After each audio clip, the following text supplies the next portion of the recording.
हम लोगों का बहुत बड़ा भाग्य है जो बिहार से चल कर के संत महात्मा गुजरात में दर्शन देने के लिए आते हैं।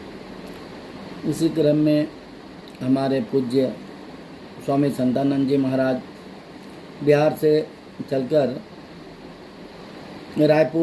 रायपुर से वापी दर्शन देने यहाँ पहुँचे थे। हमारा ये भाग्य है, हर साल क्रम से आ रहे हैं। हमारा ये भाग्य है। आज विशेष प्रोग्राम के तहत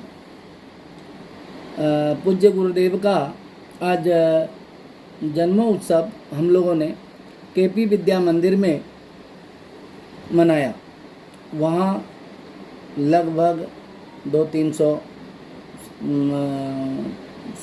सत्संग प्रेमी आए थे। गुरुदेव का प्रवचन और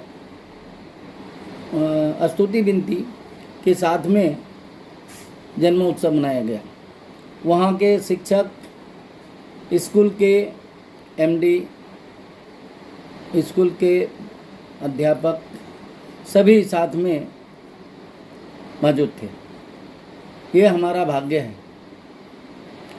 ये स्कूल केपी विद्या मंदिर वापी के छीरी राता में है। वहाँ पर बहुत हर्षोल्लास के साथ उनका जन्मोत्सव मैंने मनाया। गुरुदेव जी, सबसे पहले अपना नाम बताइए और बिहार से आपका यहाँ पे आगमन किस भीड़ के थ्रू आगमन हुआ, थोड़ा उसके बारे में डिटेल बताएंगे। मेरा नाम स्वामी शांतानंद जी महाराज है। मैं बिहार की धरती संत ध्यान योग आश्रम धानावा नवादा से मैं आया हूँ, जो संत मत का प्रचार का केंद्र है। जैसे हमारे सिद्धपीठ केंद्रीय आश्रम महर्षि आश्रम कुप्पागढ़ भागलपुर में है, उन्हीं की शाखा नवादा में है। मैं वहीं पर अस्थायी रूप से रहता हूँ और संत मत का प्रचार करता हूँ। प्रत्येक वर्ष संत मत प्रचार के क्रम में मैं छत्तीसगढ़, गुजरात, महाराष्ट्र साल में 1-2 बार आ ही जाता हूँ। इसी क्रम में अब की बार मेरा छत्तीसगढ़ गुजरात प्रवास के क्रम में मैं यहाँ वापी आया हूँ, जहाँ पर पिछले 3 दिनों से संत मत का सत्संग प्रचार प्रसार कथा के माध्यम से हो रही है। गुरुदेव, आप यहाँ पे 3 दिन से हैं, तो इसके आजू बाजू में कहाँ कहाँ आपका सत्संग किया गया? आज वापी के केपी विद्या मंदिर में, जो छीरी में पड़ता है, वहाँ आज सत्संग का आयोजन रखा गया था। और इसके पीछे मुख्य कारण ये था कि हमारे मानव कल्याण चैरिटेबल ट्रस्ट के अध्यक्ष NK सिंह के द्वारा आज हमारी अवस्था 40 वर्ष पूर्ण हुई। तो मैं तो जन्मदिन नहीं मनाता हूँ, फिर भी यहाँ के प्रेमियों के द्वारा मेरा जन्मोत्सव बड़ी धूमधाम से मनाया गया। और इस जयंती तो संत महापुरुषों की मनाई जाती है, साधारण लोगों की जयंती नहीं मनाई जाती है, उनका जन्मदिन या जन्मोत्सव मनाया जाता है। तो आज इसी क्रम में सत्संग का आयोजन रखा गया।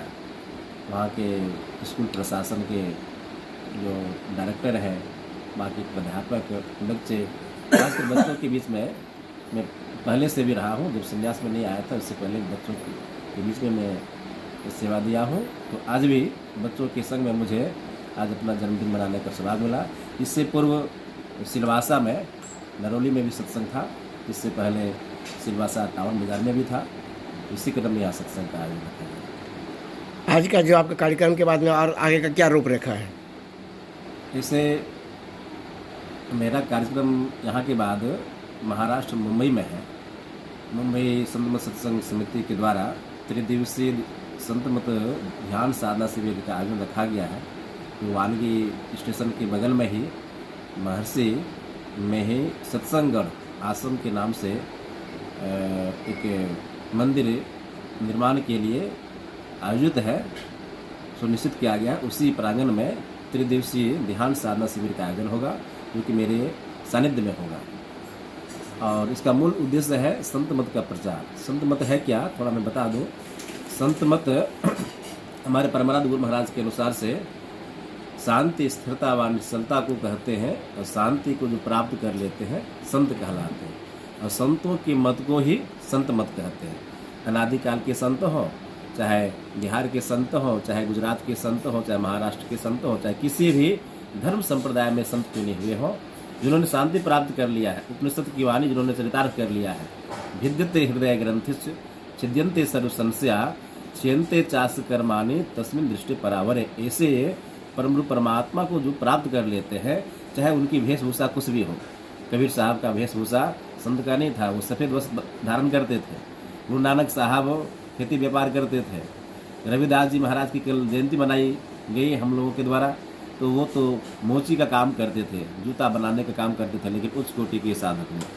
उसी प्रकार से तो जो परमात्मा को प्राप्त कर लेते हैं वो संत होते हैं। और सभी संतों का एक ही मत है, जो मत, जो विचार वेद में है, वही विचार संतों की वाणियों में है। इसी का प्रचार हमारे हाथरस निवासी तुलसी साहब ने किया। सभी संतों के मत को एक करके कि पंथ पंथाई भाव में धर्म के नाम पर लड़ना झगड़ना नहीं है, सर्वधर्म समन्वय के लिए सभी संतों की वाणियों को एक करके ईश्वर प्राप्ति के लिए सहज सुखद जो मार्ग वेद में है, जो मार्ग रामायण में है, जो मार्ग गीता में है, जो मार्ग बाइबिल में है, जो मार्ग कुरान में है, सभी धर्म ग्रंथों के अंदर में जो परमात्मा की प्राप्ति का जो रहस्य बताया गया है, तुलसी साहब ने सबसे पहले इसको संत मत का नाम दिया।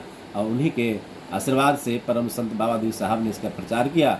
और बाबा देव साहब के परम शिष्य, परम भक्त, उत्तराधिकारी शिष्य, पट शिष्य हमारे सदगुरु महाराज महर्षि में परम महाराज हुए, जिन्होंने जन जन तक सिर्फ बिहार ही नहीं, बिहार से आगे संपूर्ण भारत में, खासकर उत्तरी भारत में संत परंपरा में हमारे महर्षि में परम महाराज का नाम है।